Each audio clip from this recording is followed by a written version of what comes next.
Hi, this is Stuart Weems and welcome to the Investopoly podcast. My goal is to give you simple, easy to understand strategies, insights and tips to help you master the game of building wealth.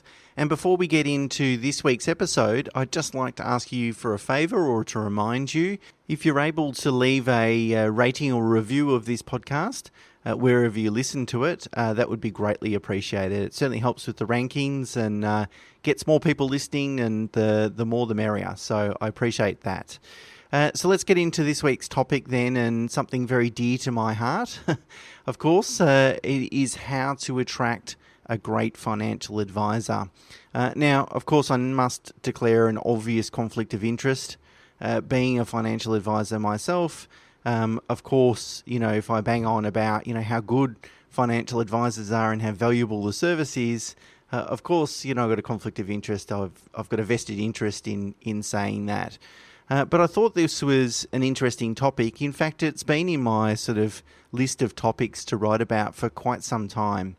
And I ummed and ahed about whether I should, in fact, write about it, because I really didn't want to come across with any sort of arrogance or anything like that. But what I thought was interesting was to really share, I guess, my insights as a financial advisor on what is a growing imbalance between the number of good clients available to financial advisors and the number of good financial advisors available to clients. Because I'm going to argue that there's a shrinking number of good financial advisors, and it makes it harder for people to go and find one and then work with one.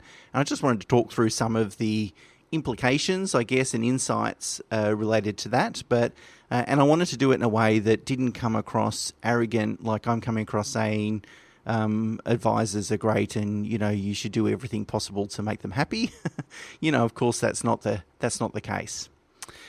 So obviously, a financial advisor's job is to help you develop a plan, implement that plan over many years so that you're able to achieve your financial and lifestyle goals. And that includes, of course, navigating the inevitable changes in your circumstances, maybe even your goals over time, markets, investments, and so on and so forth. And most importantly, knowing when to stick to the plan and when to alter it, because I think that's a really important thing as well. Now, it's obvious that if an advisor can help you achieve your financial and lifestyle goals, that outcome is incredibly valuable in monetary and non-monetary terms. So, it gives you that safety and comfort. And in monetary terms, possibly it results in you building several $1 million worth of net worth. So, it's a good outcome. And it's very likely, if you're successful in doing that any fees that you've paid that financial advisor will really be a small fraction of the value that you've enjoyed. So for those reasons, I look at it and say, well, a great financial advisor can be an incredibly valuable resource. But just like in any profession, the best people are typically in the highest demand. And the problem is that over the last 3 years, so since 2018, the number of financial advisors in Australia has shrunk by about 30%, which hasn't been really that well documented, at least in the general press. It has in publications that target the financial planning industry. But according to a research house called Rainmaker, about 9,000 financial advisors have left the industry since 2018, and there's now less than 20,000 financial advisors in Australia. If that happened in most other industries, that would be a relatively big news story on skills shortages and so forth. So why has that happened? Well, there's been lots of legislative changes and really changes to the industry over that time. A lot began before the Royal Commission started, but obviously the Royal Commission really pushed it forward. And advisors have either decided to change careers, and a lot have retired as well. Probably the biggest change was the banning of commissions. Commission-based advisors, couldn't pivot to to a sort of fee-for-service arrangement. Their core competency was probably salesmanship rather than advice itself. But there's been mandatory education standards that have increased. You now have to have tertiary education. Rising insurance costs, ever-increasing compliance obligations, and so forth. The industry has really changed a lot over the last few years. Now, these changes have obviously contributed to lifting the bar, increasing the professionalism in the industry, and that's good for both the industry participants and also clients as well. It probably needed a bit of a clean out, let's be honest. There was probably some advisors, sort of commission-based advisors, that probably needed to move on, and that's probably in the best interest. But the reality is there's a skill shortage. And given that the biggest thing that you pay a financial advisor for is their experience, you're not going to fill that skills gap overnight, because you can't replicate, there's no fast track to getting 20 years of experience and so forth. So, of course, when finding a good financial advisor, it's my view that it's really about the person, not about the business. You can have a great brand, a really big, maybe even a multinational financial services business, with a great brand and well-known brand, etc., etc. But at the end of the day, if I was choosing a financial advisor, knowing what I know, being one, I know that it's really about the person that's sitting across the desk from you, and a financial advisor is a very high trust relationship, because ultimately you want to give them you would just want to say to them, okay, this is my goals, help me achieve it, and then let them really guide the outcomes and the process and those sorts of things. Ultimately, that's what you're paying them to do. They know better, or they know best, and ultimately that's what you need to do.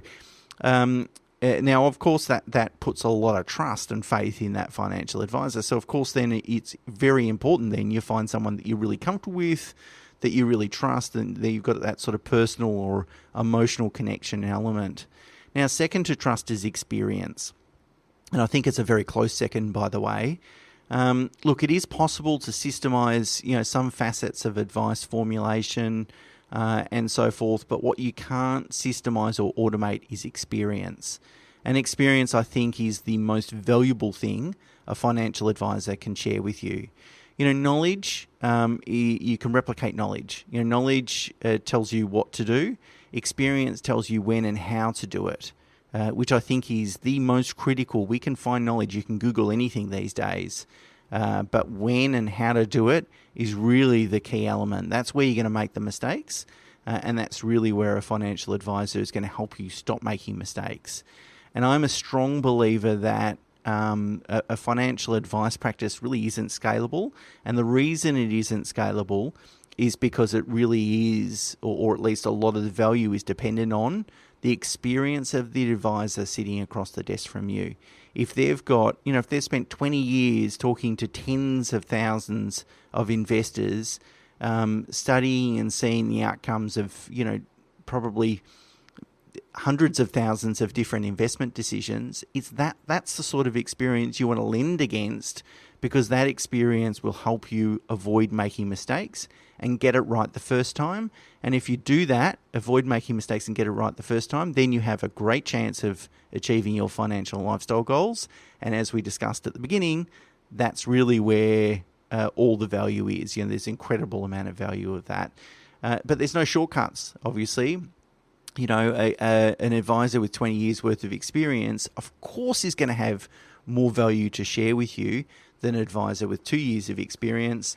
But as I said, there's no shortcuts to getting that 20 years of experience. Now, I think it's important to understand the supply-demand equation here with a really good financial advisor that does have a lot of experience. The reality is that there's a limit to the amount of clients that a financial advisor can look after. And usually that's in the range of maybe 100 to 200 clients.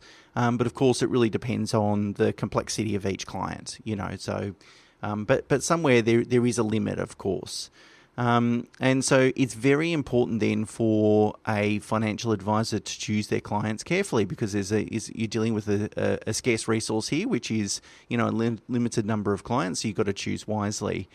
And of course, there's some really good commercial reasons for this, but I think, at least if I speak for myself, the most important reason that I want to choose my clients carefully is because of the scarce resource of time.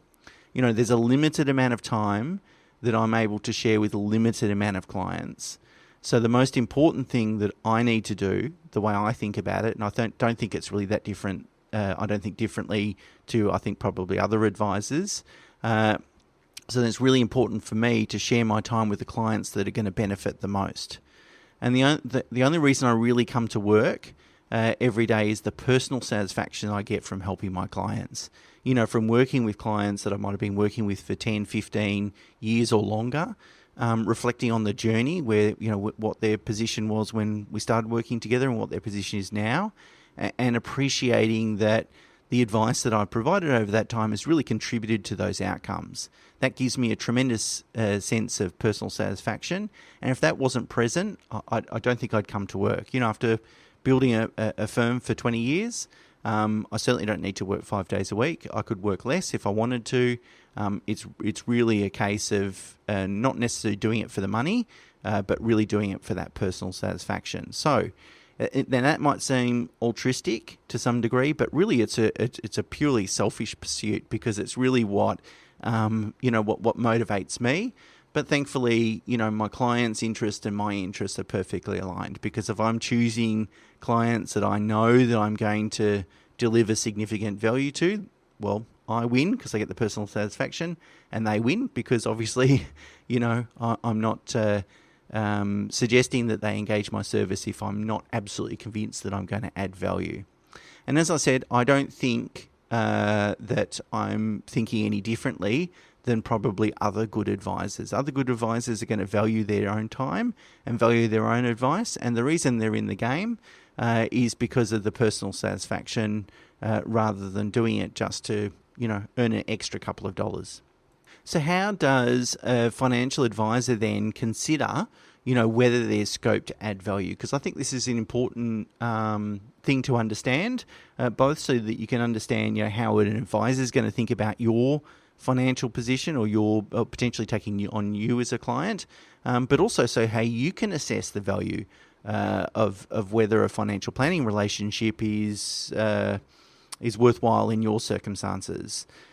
So it's obviously going to depend on different client circumstances, but I guess probably the most common considerations is the amount of surplus cash flow, investable cash flow that you've got, the value and type of existing investments, and the complexity of your situation. They're probably the three things that would inform an advisor about how much scope there is. So, of course, if you've got a sizable investable cash flow, I think something in excess of $30,000, but certainly in excess of, if you're getting close to $50,000 a year, there's a lot of scope to add value, because there's a lot of opportunities where you can direct that $50,000. Maybe you can put some of it towards servicing investment property, some of it towards maybe super, some of it towards investing in shares and so forth. There's a lot of scope. Whereas if you have $20,000 a year to invest, for example, and the advisor is going to charge you $5,000 a year, well, that eats 25% away of your surplus cash flow. So that's not a good outcome. And if you're going to diminish someone's surplus cash flow by 25%, you only want to do that if you can more than make that money back, which is quite possible in the long run, but a lot more difficult to do. Size and complexity and type of investments, that's another important consideration.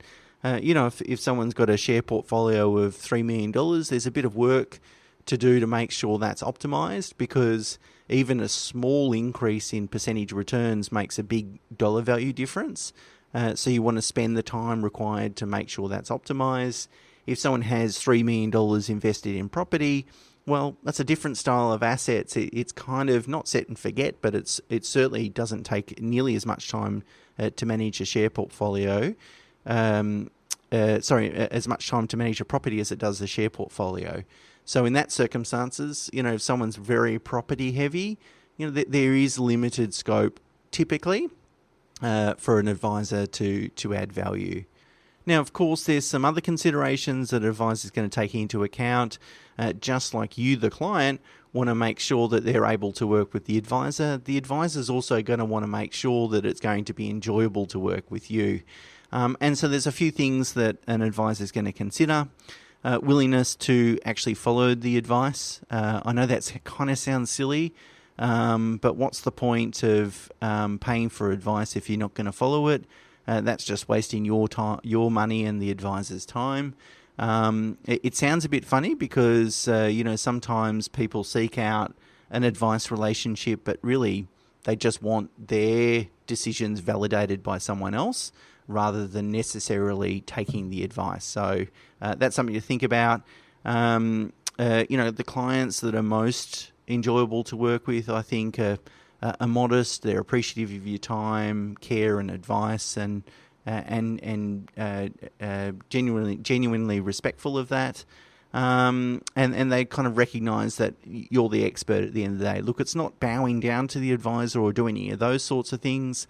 I think that there's just got to be a basic mutual respect between client and advisor, and when there is, that works best. Now let's talk about the cost of advice. Well, I think this is a kind of interesting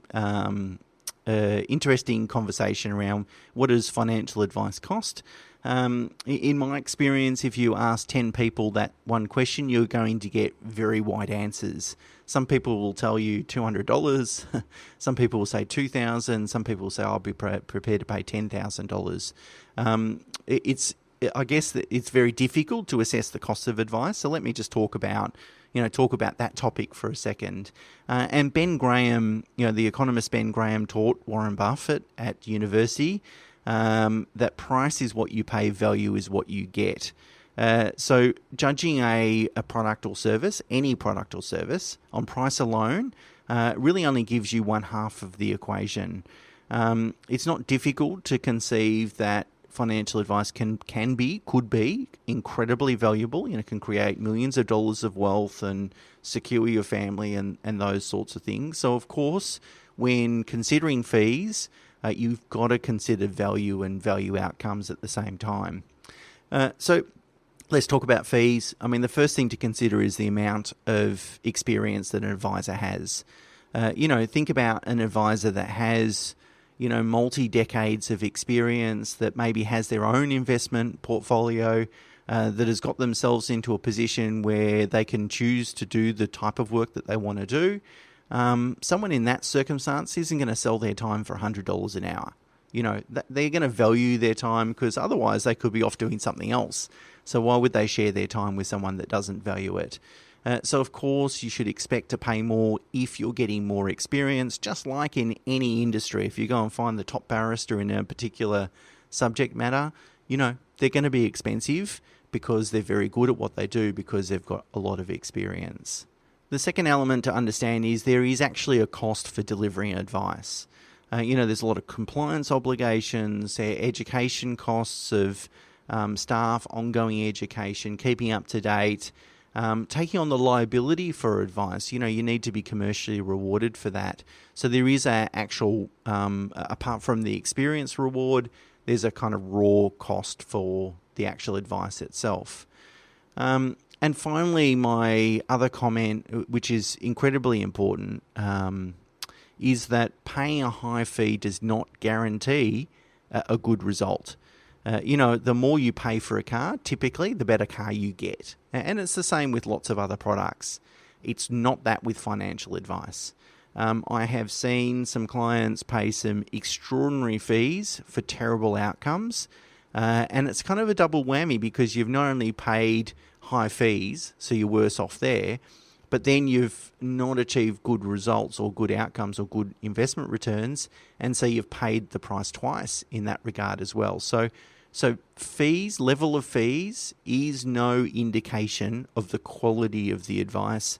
As I said, and as I've said a couple of times during this podcast, it really does come down to the philosophies and and the experience of the actual advisor.